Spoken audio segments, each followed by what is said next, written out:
السلام علیکم دوستو، ویڈیو پسند آئے تو مزید ویڈیوز کے لیے ہمارے چینل کو ضرور سبسکرائب کیجیے گا، شکریہ۔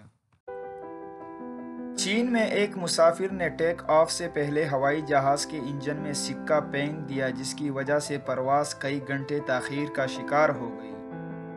شنگھائسٹ کے مطابق یہ واقعہ 17 فروری کو چینی صوبے آنہوئی کے تیان شونین ایئرپورٹ پر پیش آیا۔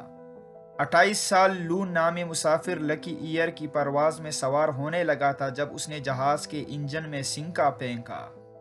طیارے کے عملے نے مسافر کی اس حرکت کی سیکیورٹی فورسز کو اطلاع دی، جنہوں نے مسافر کو حراست میں لے کر تفتیش کی تو اس نے بتایا کہ میں نے اس لیے انجن میں سکہ پھینکا تاکہ ہمارا سفر باخیریت سے گزرے۔ رپورٹ کے مطابق عملے نے جہاز میں سوار 162 مسافروں کو اتار دیا اور انجینئرز نے پورے انجن کو اچھی طرح چیک کیا، جس کے بعد 5 گھنٹے تاخیر سے پرواز کو روانگی کی اجازت ملی۔ لکی ایئر کا کہنا ہے کہ مسافر کی اس حرکت کی وجہ سے ہمارا 1,40,000 یوان تقریباً 29,12,000 روپے کا نقصان ہوا ہے۔